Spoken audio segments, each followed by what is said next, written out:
everyone, I've been living and working in Paris for over 20 years and I wanted to share with you 3 things that I've learned from Parisian women. I'm Aleksandra Olenska. From your home and your wardrobe to your mind and social life, I help you with your stylish next chapter to step into your best life, because I know you're ready to rock life again.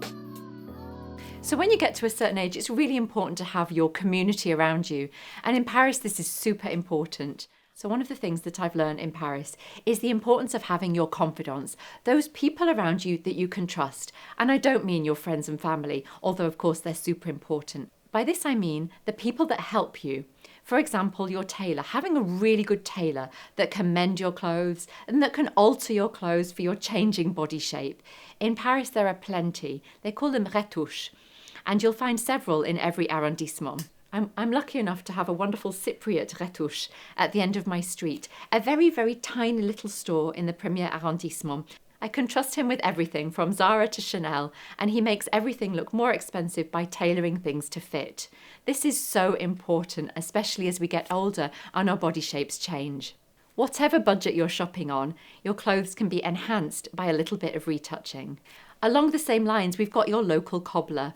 So I always take my shoes that are often leather soled to the cobbler straight away before I've even worn them to get the rubber soles put on so that they'll last a little bit longer and be a little less slippy as I'm walking around the Parisian wet streets.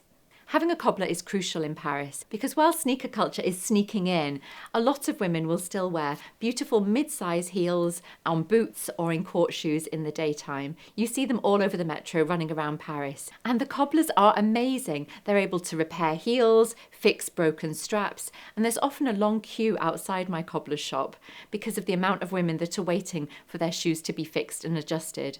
In Paris, women will spend money on their shoes and accessories because these are considered pieces that have a longevity, and shoes are often made of leather and high quality materials, even if you're not buying from a designer brand. Maybe you're buying from a mid-market brand such as Jonah Kay, for example, or APC. Beautiful shoes made of leather on the inside and the outside. So they've really got that longevity, they'll stretch and mold to your foot shape, and you can get them repaired so that they'll last you for years to come. French style is all about slowly building a wardrobe that you'll have for years to come, and shoes are included as part of that, so you must look after them. Cobblers will also dye shoes if they become faded, or sell you dye so that you can do it yourself. Frankly, I prefer to have the professionals do it for me, so your shoes can look as good as new. I even confess that I've bought heels that have been far too high for me. I simply cannot wear a 12 centimetre heel for standing up and walking around in, which frankly is what we do a lot in Paris. So I've even been to one of my favourite cobblers to get those naughty purchases taken down by a centimetre or 2. There's a limit to how much you can do before it changes the balance on the shoe, but it is incredible what a good cobbler can do for you, and that just means that you can keep your shoes for longer. In France, they can even reconstruct the heel for you when that becomes broken, stick things back together. I've had straps that have pinged out, buckles replaced. It's a real craft in Paris, and I really love that they still have that. And frankly, my shoes make me happy, so if a cobbler can mean that I get to keep my shoes for longer, then that makes me happy in turn. Many French women will have been seeing a dermatologist since they were little. That's just something that I never did in England.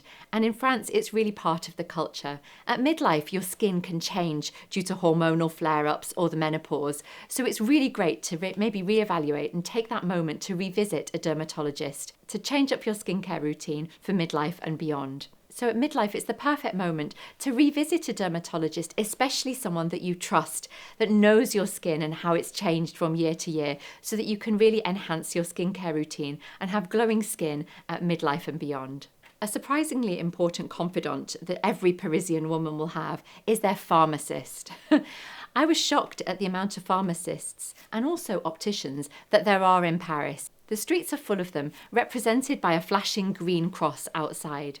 French pharmacies, of course, are famous for skincare, and there are different types of pharmacies specialising in skincare versus medicine.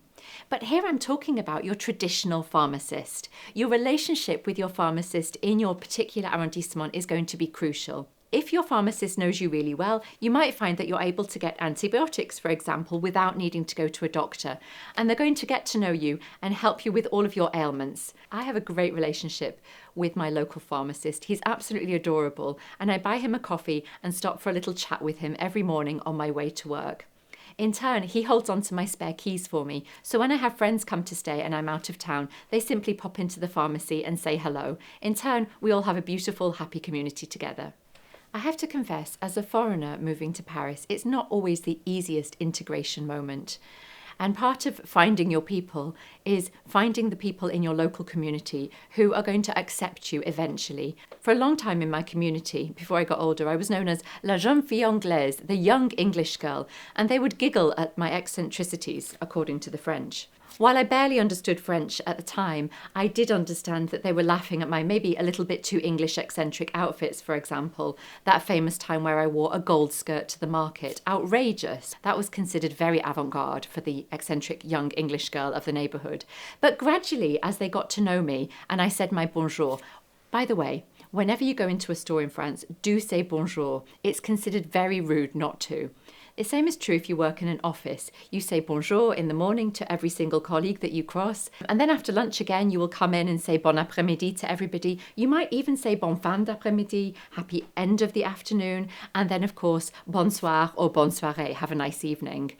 There are also moments in the weekend where you might want to say bon weekend or bon dimanche, bon samedi, bon femme d'après-midi, bon fin de weekend. It goes on and on. This is really part of French culture. So part of integrating into your local community and getting to know your people is saying bonjour. It's a funny thing to say, but I get it again and again. Even nowadays where I go through the Eurostar terminal and I hand over my passport diligently and say bonjour, they often compliment me on my good French. I often giggle at this since I'm only saying bonjour. But voila, there we go. So say bonjour, that's my tip. So in France, it might take you a little while to get integrated into French society and to find your own people there. But wherever you are in the world, it's going to be key to find your own suppliers that you trust and love and that can help you out, whatever the occasion. The next thing that I've learned from living in Paris from French women is that you will be looked up and down, sometimes in a very judgmental manner, and you have to learn not to care. It's a bit like the earlier comment about being a foreigner and integrating into Paris. You are going to be judged, you're going to be looked at, people are going to make comments. You have to really embrace your inner French woman and nurture that sense of steadfast confidence and just not care. And also maybe sometimes think that actually they're looking you up and down, but they might be doing it in an appreciative manner, even if their face says otherwise. And actually, if you think about it, when you think about the history and the architecture of Paris, you've got these grands boulevards, right? Not only are the roads wide, but the pavements are huge because they're designed to show off your wares. If we think about the history of the Belle Epoque, for example, it was all about the wealthy women coming to Paris for the Universal Exhibition of 1900 that was held in Paris. And the wealthy women of all over Europe would come and show off their finery, show off their latest fashions, because at the time fashion was only for the wealthy. And all of this was shown through walking through the Tuileries or later walking down the Grand Boulevards on these wide pavements that were wide enough to accommodate these spectacular dresses of the period, but also allowed for cafe culture to emerge, often where the two seats of the cafe are looking out onto the road. So you're looking out and looking at other people. So when French people look at you, especially in Paris, don't be offended, just understand that it's part of their culture, the culture of looking and appreciating style and taste. Hi everyone, I've got some really exciting news. I'm going to be launching an online group course, Effortlessly Parisienne, Embrace the Art of French Living and French Style Mastery. This is a totally new way to work together and master the art of effortless French style for your home, wardrobe and lifestyle so that you feel refreshed, renewed, full of vim and vigour and joie de vivre. There will be discussions, demonstrations and one-on-one advice in a small group of like-minded women. The course launches very soon, so drop me an Instagram message saying oui if you're interested, and in the meantime check out my Effortlessly Parisienne free guide below. See you soon! My third thing that I've learned from Parisian women and living in Paris is that in Paris, they take fashion really seriously. Luxury and fashion is really part of French culture.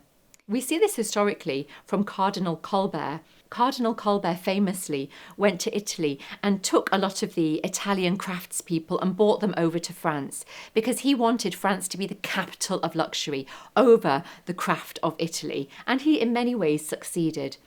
Today still, France has this heritage of haute couture, a heritage of luxury, and we see that in the dominance of today's conglomerates, namely the LVMH group and the Kering group. For example, it's really fascinating how much of Paris is owned by the LVMH group. And of course, they've got the hotel, they've also got alcohol brands, champagne brands, so they're really a luxury conglomerate. And fashion is taken really seriously in Paris. If you're trying to make a dossier, which is like a file so that you can get an apartment, for example, or a bank loan or a mortgage, if you work at a major fashion brand, then you're taken really seriously, unlike in other countries where fashion is seen as something quite maybe frivolous or to do with women and is therefore perhaps taken less seriously. In France, it is taken really seriously. It's a business that brings in a lot of money for the capital, both financial capital and cultural capital as well. And that's partly why I moved to Paris, because they take fashion as seriously as I do, and that they see fashion as a cultural reflection. So there we go, that's my 3 Parisian tidbits from living in Paris. And if you're after more insights and secrets about Paris today, then do check out my new Paris guide. You can find it just down below. Thank you so much for watching. Au revoir, à la prochaine. Bye bye.